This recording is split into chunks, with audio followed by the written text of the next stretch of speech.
I'm Carole Robinson. Welcome to this edition of County Happenings, where we find out what's happening in the county by talking with the guy who knows it all, Mayor Rogers Anderson. How are you today? I'm doing very well. I don't know that I know it all. Oftentimes, all that needs to be known. Oftentimes I feel like I don't know anything, but thank you. Beautiful, beautiful weather we're having. I know.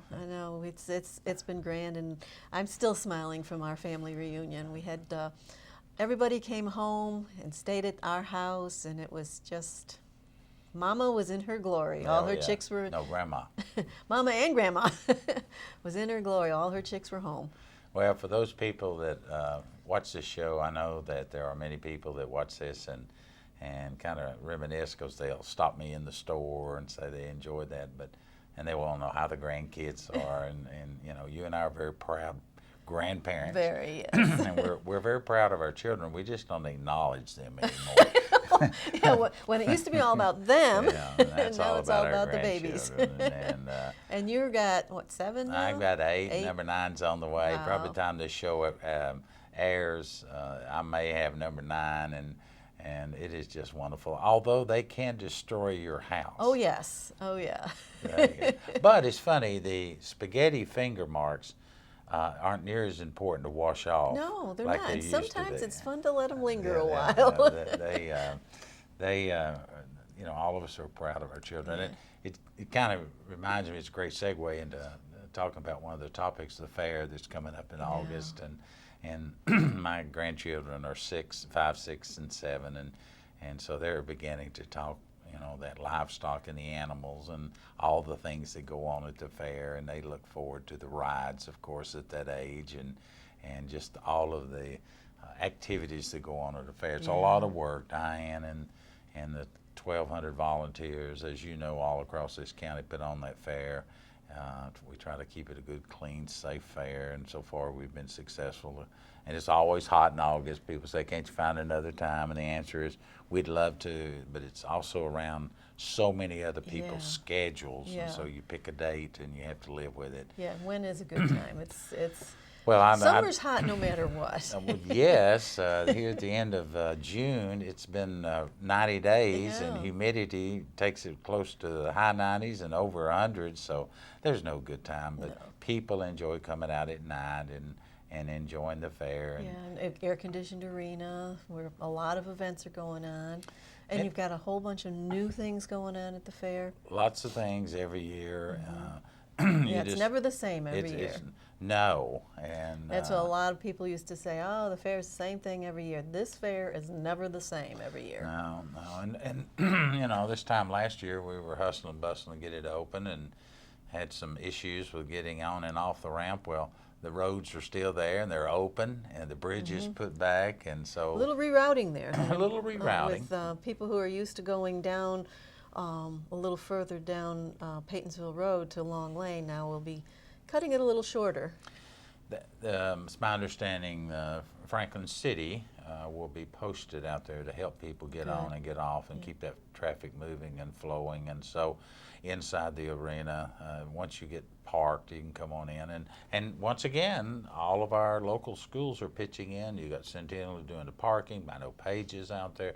Ravenwood's out there. Ravenwood's out there. Many, many schools take advantage, and we of working and raising funds, and at the end of the fair we always write them a check, and that makes their activities worthwhile and helps to buy those band uniforms or the other. Teaches good lessons too. It does, and we have lots in whatever it that's is they're right. working on. And several of the rides, the kiddie rides, they're serviced by Ravenwood parents that are there helping to raise money, and then of course down in the ag side there's a whole new group of kids. So it's a lot of work. It's really gotten to be almost year-round work, but it's not part of government. It's a not-for-profit, but the Fair Inc. They lease the facilities from the county side and pay for that. And tax dollars do not go towards the fair. No, and that's one of the things when we started out.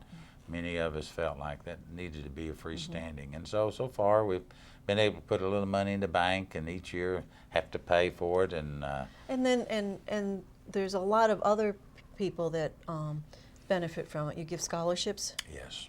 That's one thing that's been able to come out of the money that's been put in the bank and accrued over the years. And probably over the last 10 years, $250,000 has gone into improvements at the Ag Center itself. At the AC, for one of it. And where the Fair Board actually, yes, the Fair Board actually pays for the electrical needs that other ventures use. So it's really, I won't say saved you money, but there are activities that when the dog shows come out there and the other events come out there, the electrical's already set up, so you can use that, and it's been beneficial. Yeah. It's like I said, it's a lot of work, a lot of aggravation, but smiles on the children's faces and moms and dads and particularly grandparents. Oh yes, seeing their kids eat. I love it when my daughter and son-in-law bring the boys out, and the boys they tear off after it. They just love it. Yeah, I was talking to Jimmy Drew, our midway, who's been with us since day one. A great guy,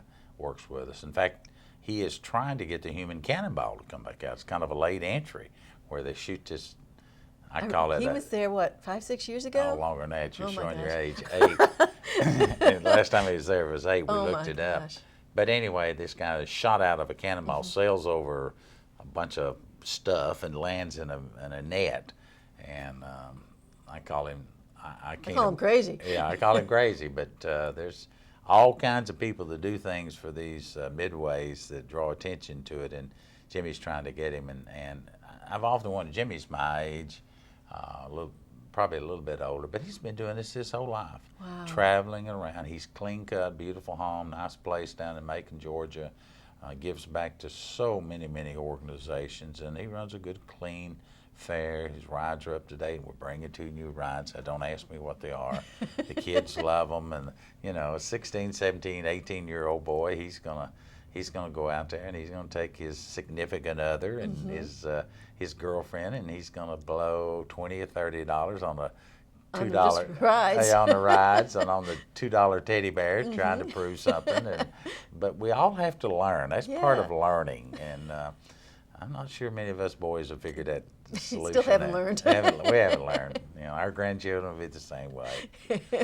Lots of things happening in our county other than the fair. But when the fair is finally open, the second week in August, it's wild about the fair. All the exotic. And it opens the first Friday in August, which is late this year, August 7th. Yes, actually, the fair opens on that Friday, and then the following Monday or Tuesday, school starts. Yeah. So this is a new trip for us. Yeah. How do we do a fair when school's going on? So there's been a change in fireworks because of that. Is that? There has. We're just doing the fireworks on the weekends only, and respect. And it'll be Friday and Saturday, not Sunday. That's correct. But 2 weekends. Right. 4 days. Yeah, 4 days. So it's a little bit different because so many homes are in Ladd Park, or all out in that area, and respectful of their time. The board was kind of split on that decision to do away with it, but we've been mindful of the homeowners and all of the events that go out there, and so we're just doing them on the weekend. We did that the first year, and everybody really wanted them every night because the fireworks mean something to a fair at the end of the night. But it's a nice way to walk back to your car or whatever. The Midway's still going, but a lot of people are still heading back to their car about that time. And also let you know it's 10 o'clock. And fireworks, speaking of fireworks, this year's budget, we didn't have a lot. We had a lot of discussion. We had lots of discussions and going on in the committee meetings, and it's... but as always, you come to terms and come to an agreement, and is there going to be a tax increase? No tax increase. This year's budget committee was chaired by Commissioner Judy Herbert, which was Clyde Lynch's daughter. Right. First time she's been the chair, she did a wonderful job. We had Paul Webb on there, and Todd Kestner and Lou Green. So we had the whole county. Yeah. And then, of course, I serve on there.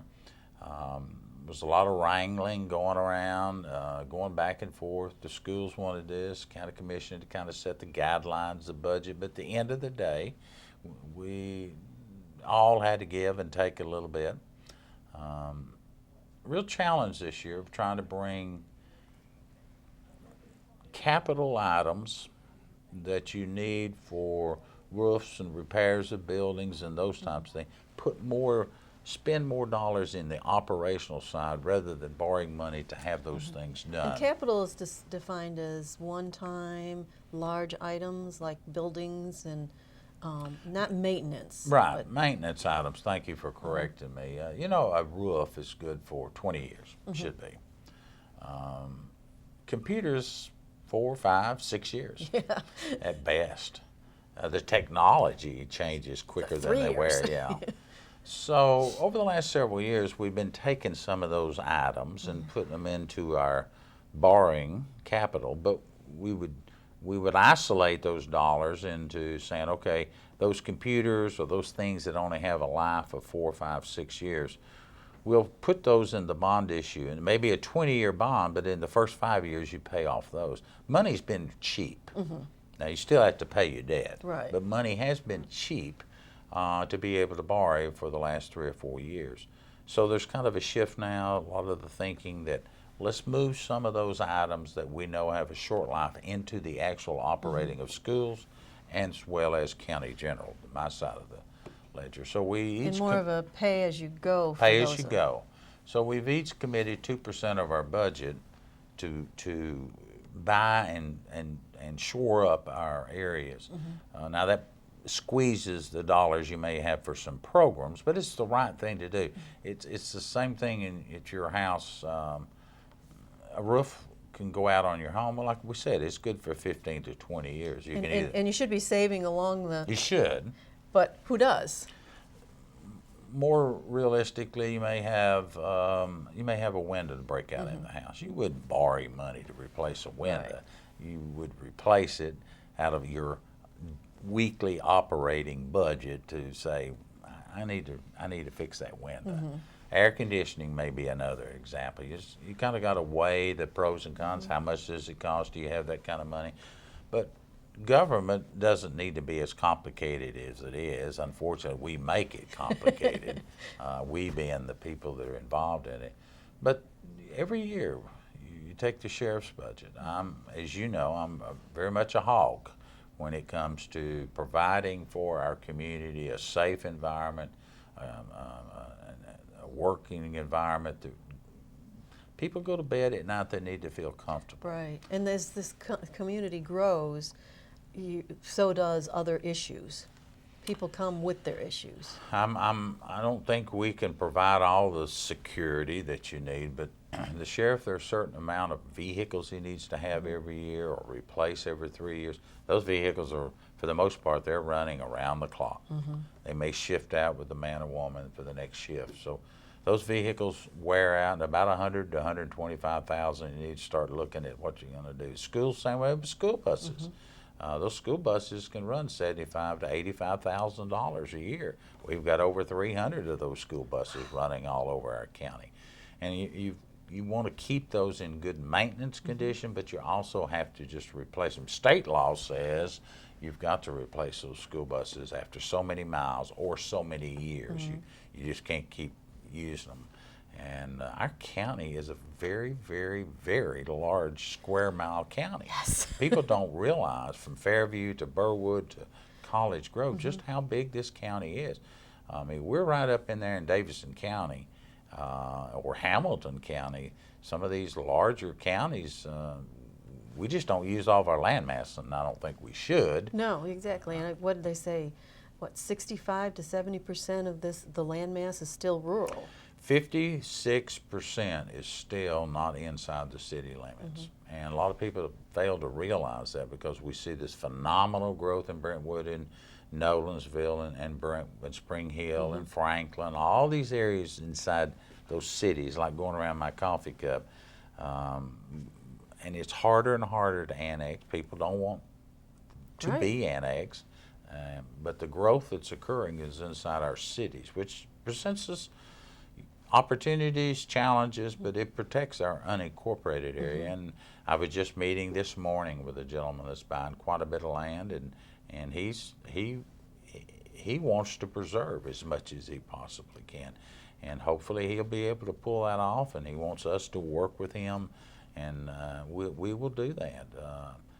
if for an example, we're currently in negotiations with 2 or 3 homeowners associations that our Parks and Rec may be here, and that homeowner association here. The homeowner association may have trails, and it's very difficult when somebody's walking a path. You put up a sign and say you can't go here because that homeowners association is here. But they don't want the exposure, the liability of a lot of people going through there. So it's real easy for us to remove the barrier and let us take care of your trail for you through your homeowners association.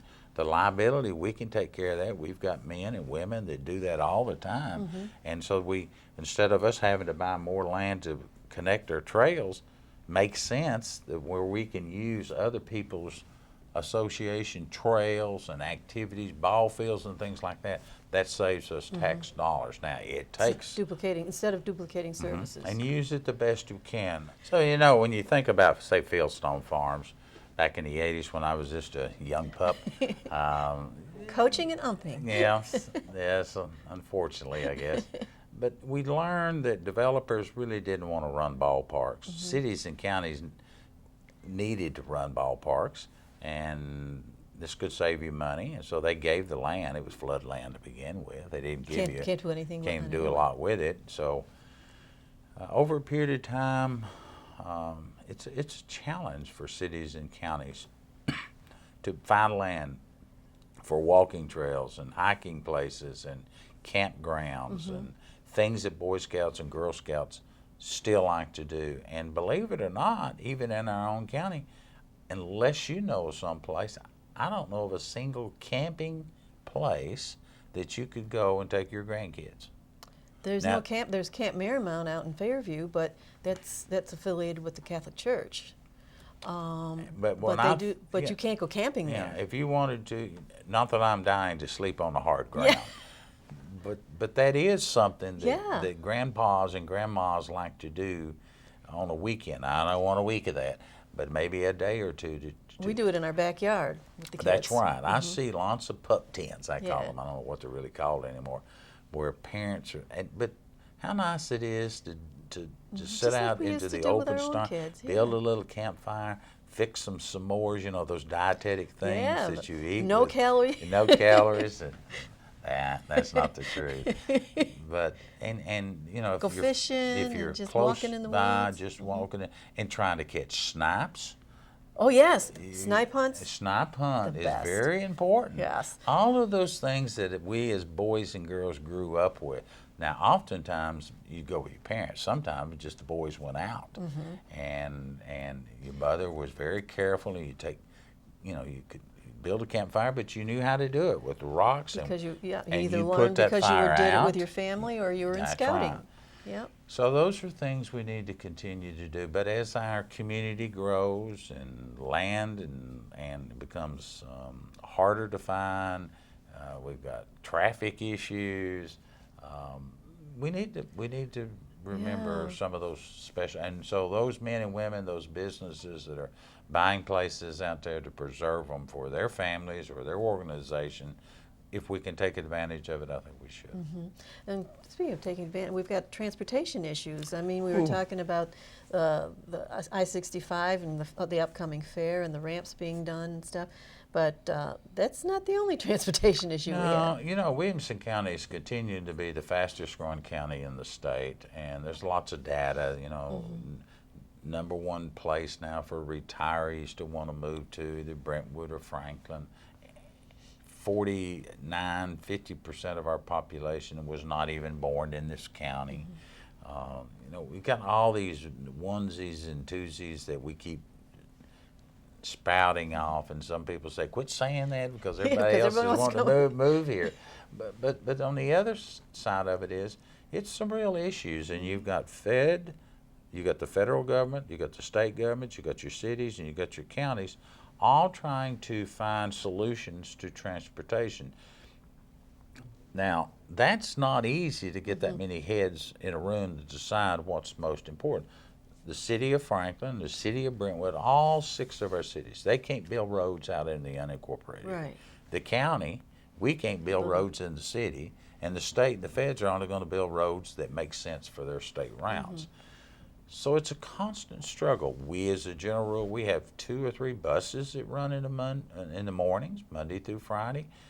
They're filled, but you got to go somewhere, park your vehicles, get in that bus, and Yeah, so you at a bus stop, you've got to have land That's for a right. parking lot.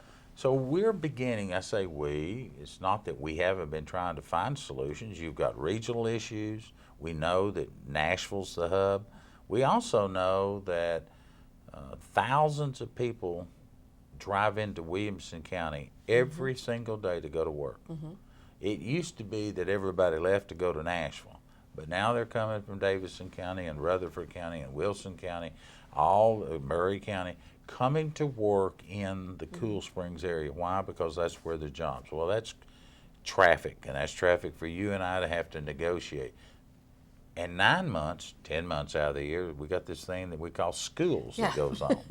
And during those peak times in the morning and the early afternoons, that even more intensifies. So we've got to come up with a plan.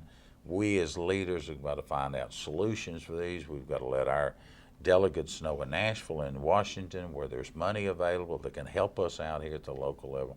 So we'll be having some meetings, some summits as time goes on. All of us as mayors have sat down and said it's a priority. Now, Brentwood has a different priority over a road than, say, Franklin, and Nolensville from Spring Hill. But collectively, we've got to find a way, a solution.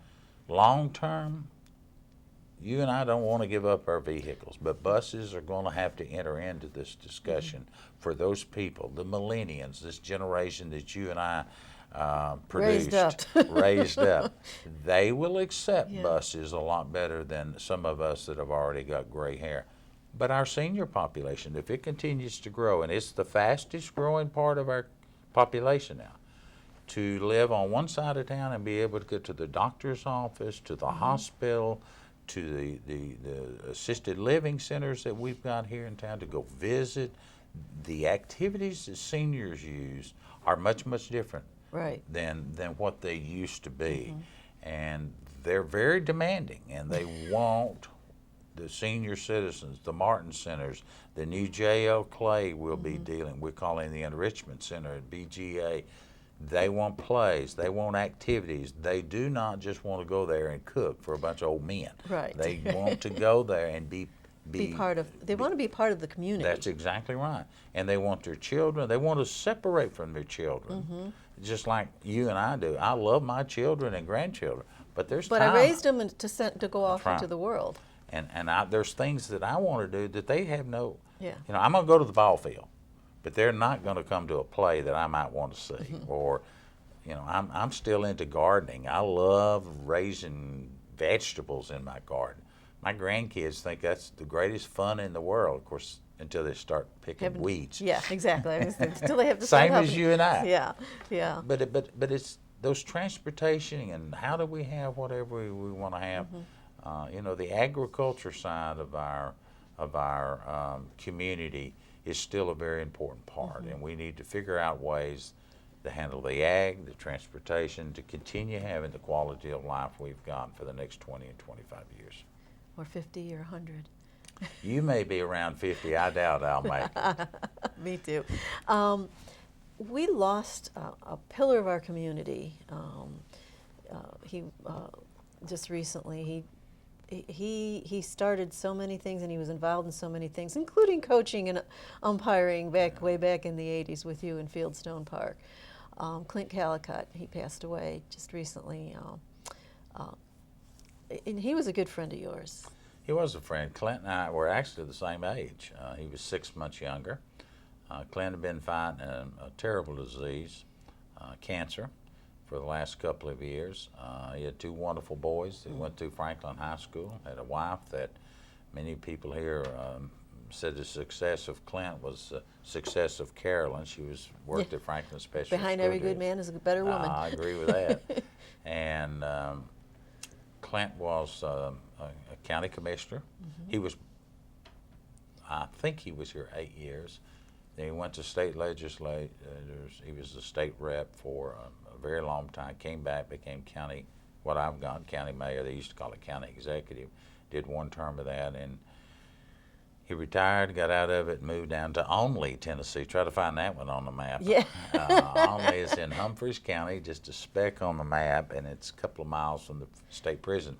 And he just loved the country so much. He loved the country. He wanted to And raise the beans and the cows. corn and the cows. I mean, I remember times we'd go out and look at land. He was looking maybe for a school or a park or whatever, and he said, "I wonder how many cows you can get on there." But Clint will be missed, and to Carolyn and the boys and the grandkids, he didn't care about legacy. He just cared about working for the community, making it a better place to live.